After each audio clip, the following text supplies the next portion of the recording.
সকলকে আমার শতকোটি কোটি প্রণাম। উপস্থিত সকলকে আমার জয়গুরু। আজকে ঠাকুর বলছেন, তুমি যখন কিছু বলো তখন আমি তোমার জীবের অগ্রে দাঁড়াই। আমি যদি ভাবি যে আমি বলছি, তাহলে কিন্তু আমি কিছুই বলতে পারবো না। আমি তার কথা বলছি, তিনি আমার জীবের অগ্রে দাঁড়াবেন, দাঁড়িয়ে তিনি বলবেন। তা আজকে এই সৎসঙ্গ কি? মানুষ তৈরির কারখানা। এখানে কি হয়? বাঁচা বাড়ার কথা হয়, ঠাকুরের কথা হয়। আজকে আমরা এখানে এসছি, এখানে আমরা জানতে পেরেছি মানুষ আপন, টাকা পর যত পারিস মানুষ ধর। আজকে বলুন তো, আজকে সারা পৃথিবী জুড়ে কি হচ্ছে? আচ্ছা, সারা পৃথিবী জুড়ে হচ্ছে টাকা আপন, মানুষ পর, যত পারিস টাকা ধর। এই টাকা ধরতে গিয়ে মানুষের বিপদে বেকায়দায় পড়ছে। মানুষের কত মানুষ, ছোট ছোট ফুলের মতন বাচ্চারাও পর্যন্ত এই ঠাকুরের বাণী না, এই যে টাকা আপন মানুষ পর যত পারিস টাকা ধর, এই টাকা ধরতে গিয়ে কত প্রাণ, তরতাজা প্রাণগুলো চলে যাচ্ছে। এর জন্য দায়ী কে? আজকে আমি বলবো এর জন্য দায়ী হচ্ছে রাজনীতি। যারা রাজনীতি করছে তারাই আজকে মানুষকে, বাচ্চাদের পথে নামিয়ে দিচ্ছে। নামিয়ে দিয়ে ছোট ছোট ফুলের মতন শিশুরা প্রাণ চলে যাচ্ছে। তারা বুঝছে না এই পৃথিবী কত সুন্দর। আজকে এই সৎসঙ্গে যদি আমাদের দায়িত্ব, আমরা গুরু বোন, গুরু ভাই, সকলের দায়িত্ব ঠিক জায়গায় সৎসঙ্গতে নিয়ে এসে, যেখানে ঠাকুরের কথা, বাঁচা মারার কথা, যেখানে ঠাকুরকে আমরা ঠাকুর সম্পর্কে আমরা সমস্ত কিছু জানতে পারবো, বুঝতে পারবো।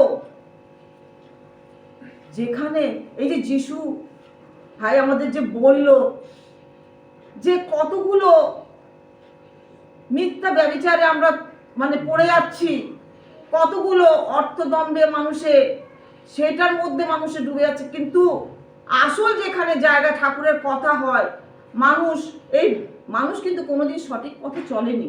মানুষ সবসময় ভুল পথে চলেছে, ভুলটাকেই আঁকড়ে ধরেছে।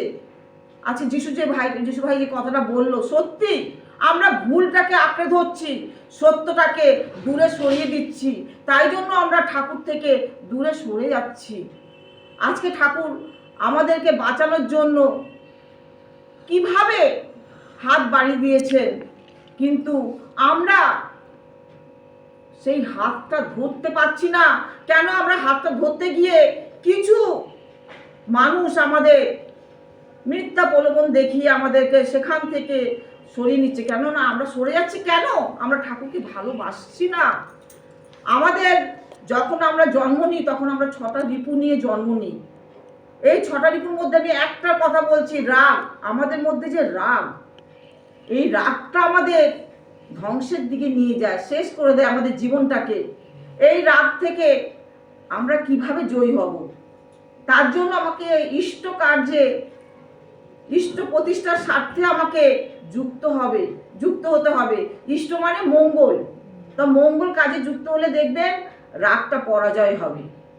তা এটা আমরা ইষ্ট কাজে কিভাবে আমরা যুক্ত হতে পারছি না? কেন? আমাদের জানি না, আমরা অজান্তে ভুল পথে পা দিয়ে দিচ্ছি। আজকে ভুল পথে পা দিয়ে আমাদের সমস্ত কিছু, নিজের জীবন শেষ করছি, পরিবারের জীবন শেষ করছি, আর আনন্দ বলে জিনিসটাও আমরা পাচ্ছি না। আসুন, আমি বলবো সৎসঙ্গ, মাতৃ সম্মেলন, যেখানে সত্যিকারের ঠাকুরের কথা হয়, যেখানে সত্যিকারের মানুষে বাঁচতে পারবে, বাড়তে পারবে, সেখানে আসুন। ভুল করে অন্য জায়গায় যাবেন না। যদি যান, আমি কাউকে ধরতে আসিনি, আমি ঠাকুরকে ধরেছি। ঠাকুরের সমস্ত কিছু আমি নিজের জীবনে ধারণ করেছি। আজকে নিজের জীবনে ধারণ করেছি বলে আমি আমার পরিবারের সকলকে সেই ধারণের কিছু ভাগ আমি বিতরণ করেছি। তাই আমি সকলকে বলবো, দেখুন, সঠিক পথে পা দিন, সঠিক জায়গায় যান। পরে পস্তিয়ে লাভ নেই, তখন কিন্তু কিছু থাকবে না। জীবন ক্রমশ আমাদের শেষের দিকে এগিয়ে যাচ্ছে। আমাদের জীবন তো শেষ হবে, আমার পরবর্তী জেনারেশনের জীবনও শেষ আমরা করে দিচ্ছি, আমরা মায়েরা। তাই সকলকে বলবো, ঠাকুরকে ভালোবাসুন, ঠাকুরকে গ্রহণ করুন, ঠাকুরের কাজে যুক্ত থাকুন। জয় গুরু।